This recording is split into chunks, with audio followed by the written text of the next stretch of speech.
Hello everyone, back to my channel. সবাই কেমন আছো? আশা করি বেশ ভালো আছো, আর আমিও বেশ ভালো আছি। তো দেখো, অনেক দিন পর আজকে একটু বাড়ি যাচ্ছি, প্রায় 1.5 মাস পর বাড়ি যাচ্ছি। তো আজ নাকি ভারত বন, এটা হচ্ছে বুধবারের ভিডিও, 2 দিন আগেকার। তো আমি জানি না, তো সকালবেলা রীতিমতো রান্না করে বরকে টিফিন সাজিয়ে দিয়েছি। তো হঠাৎ করেই বর 2টোর দিকে এসে বলছে যে রেডি হও ঘুরতে যাবো। তো আমি তো প্রথম দিকে ভাবছিলাম মজা করছে, তো অবাক হয়ে গিয়েছিলাম যে এরকম টাইমে তো উনি আসে না। তারপর বলছিল যে আজকে ভারত বন, তাই হাফ ডিউটি ছিল। তো ওনাকে খেতে দিলাম 2টোর দিকে, 2টো আড়াইটার দিকে খেতে দিলাম। তো উনি জোরাজুরি করছিল যে চলো একটু ঘুরে আসি। তো শরীরটা ভালো ছিল না, আর বাড়িতেও কাজ ছিল, যেতে ইচ্ছে করছিল না। তারপর বলছিল যে তোমাদের বাড়ি যাব। তারপর ভাবলাম যে না, তাহলে যাওয়াই যাক, কতদিন থেকে যাই না, আর কবে যেতে পারবো, তাহলে তো ঠিক নেই। তাই আমি রেডি হয়ে পড়লাম। তো এখন বেরিয়ে পড়েছি 3:30 4টের দিকে। তো এ সময় যদি বাড়ি যাই, বাবা কাকাদের সঙ্গে দেখা হবে না। তো ভাবলাম যে তাহলে আগে মামা বাড়ি যাই, ওখানে দিদিদের সঙ্গে একটু সময় কাটিয়ে তারপর সন্ধ্যের দিকে বাড়ি আসবো। তো বর বললো ঠিক আছে। আর দেখো, সমস্ত দোকানপাট কিন্তু বন্ধ ছিল। তো দেখো, বলতে বলতে চলে এলাম। আর এখন নিচে আমাদের পুন্ডিবাড়ি রেলগেটে রয়েছি। তো দেখো যে রেলগেট করেছে, তো এখানে 15 মিনিটের মতো ছিলাম দাঁড়িয়ে। তো কখনো এরকমটা হয়নি যে বাড়ি যাচ্ছি রেলগেটে গেট পড়েনি। তো এরকমটা সবসময় হয়, আসার সময়ও হয়, আসার পথেও হয়, যাওয়ার পথেও হয়। তো তোমাদের সাথেও কি হয় অবশ্যই জানাবে। তো দেখো, বলতে বলতে কিন্তু আমাদের বাজার চলে এলাম। আর এখানেও দেখো সব দোকানপাট কিন্তু বন্ধ ছিল।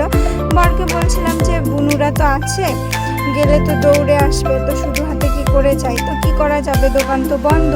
তো তারপর ভাবলাম যে বটতলা থেকে কিছু একটা নেওয়া যাবে। তো এই যে দেখো, এটা হচ্ছে আমাদের প্রাইমারি স্কুল।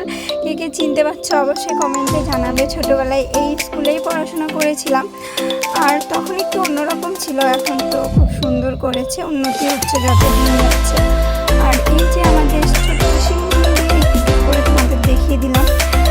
তো তারপর কি আর করা যাবে বলো, বেরিয়ে পড়লাম। আর আজকের ওয়েদারটা খুব সুন্দর ছিল। আর এই যে দেখতে পাচ্ছ ব্যাগটা, কিছুদিন আগে আমাকে দিদি গিফট করেছে।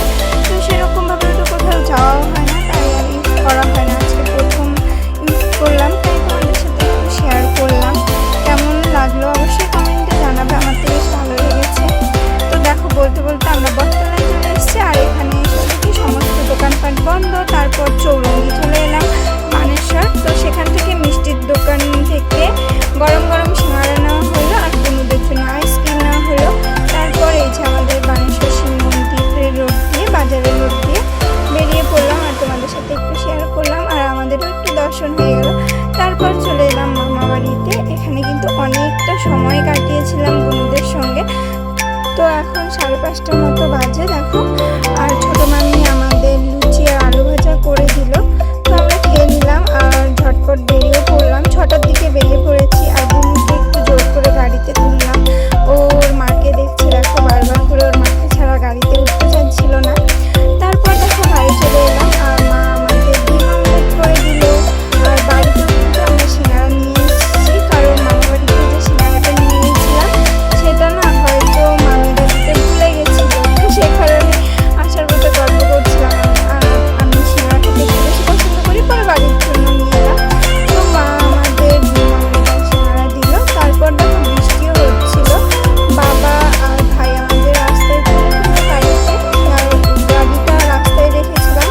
আমাদের বাড়ির রাস্তাটা অনেকটা ছোট, তো তাই সে কারণে রাস্তায় রেখে যেতে হয় আমাদের। তো তারপর দেখো চলে এলাম। আর আসার পথেও কিন্তু এখন প্রায় 9টা বাজে, দেখো গেট পড়েছে রেলে।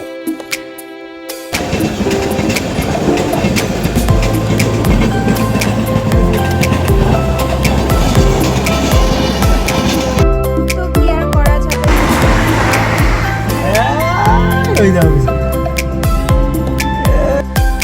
তো তোমরা কি চিনতে পেলে ওটা কোন রেলগাড়ি ছিল? যদি চিনে থাকো অবশ্যই কমেন্টে জানাবে।